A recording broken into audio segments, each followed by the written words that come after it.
लोगों को सुख में बड़ा रस आता है, पर दुख देखते ही घबरा जाते हैं, आंखों में आंसू आ जाते हैं, खड़े हो जाते हैं भगवान के सामने हाथ जोड़कर कि हे भगवान, दुख न देना, हमें तो सिर्फ सुख चाहिए। पर यह ध्यान रहे कि सुख की कीमत ही दुख है। ज्ञानेंद्रियों और कर्मेंद्रियों से लिपटा ये शरीर जिस पर मन का पूरा अधिकार हो, वो भला दुख से कैसे दूर हो सकता है। यह संभव ही नहीं कि सुख ही सुख मिलता रहे और दुख पास भी ना आए, दुख छूकर भी ना गुजरे।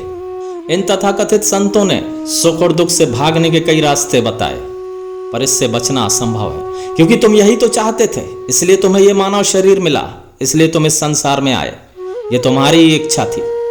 और ये जो संत तुम्हें रास्ते दिखाते हैं कि साक्षी भाव में आ जाओ, खुद को अलग कर लो, सुख और दुख में खुद को ना बांधो, तुम तो बस दृष्टा बन जाओ और बस अपना जीवन देखते रहो, कहीं दूर तटस्थ।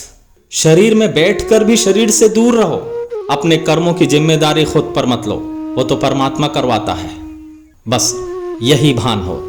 लेकिन यह असंभव है, इससे दूर नहीं हुआ जा सकता। जब तक ज्ञानेंद्रियों से लिपटे हुए शरीर में यह आत्मा है, तब तक इससे दूर नहीं हुआ जा सकता। साक्षी भाव शुद्ध रूप से कभी धारण किया ही नहीं जा सकता। हाँ, इसका भ्रम भले हो सकता है, इस शरीर के रहते साक्षी भाव में उतरा ही नहीं जा सकता। हाँ, बस ये दूर से भासता है, दूर से एक भान होता है कि ऐसी भी स्थिति हो सकती है, किंतु इस स्थिति में उतरना इस शरीर में रहते हुए असंभव है। मैंने ऐसे कई तथाकथित संत देखे हैं जो साक्षी भाव पर बड़े बड़े प्रवचन देते हैं, साक्षी भाव की ओर ले जाने के लिए लोगों को प्रेरित करते हैं।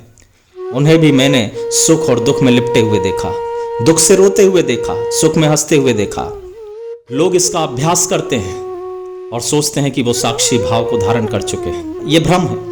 लोग सिर्फ सुख और दुख की प्रतिक्रिया देने को नियंत्रित कर लेते हैं, वो प्रतिक्रिया नहीं देते, वो व्यक्त नहीं करते अपने अंदर के दुख या अपने अंदर के सुख को, और वो समझते हैं कि वो साक्षी भाव में बैठे हुए हैं, पर वो सिर्फ अभिनय कर रहे होते हैं, और इसी अभिनय को करते करते वो सारा जीवन गुजार देते हैं।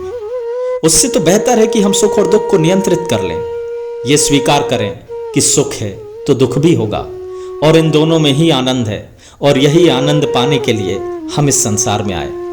क्योंकि इन दोनों से परे जब हम कहीं दूर थे, इस ब्रह्मांड में, उस ईश्वर की सत्ता में, तो हमने ही इच्छा व्यक्त की थी सुख और दुख पाने की, और इसीलिए इस ईश्वर ने, उस परमात्मा ने हमें इस संसार में ज्ञानेंद्रियों और कर्मेंद्रियों से लिपटा हुआ एक शरीर दिया। ज्ञानेंद्रियों और कर्मेंद्रियों से लिपटा यह शरीर, सुख और दुख की प्रतिक्रिया देने वाला यह मन, इच्छाओं और आसक्तियों को पाले हुए हम साक्षी भाव को भला कैसे धारण कर सकते हैं। इस शरीर में रहते हुए असंभव है।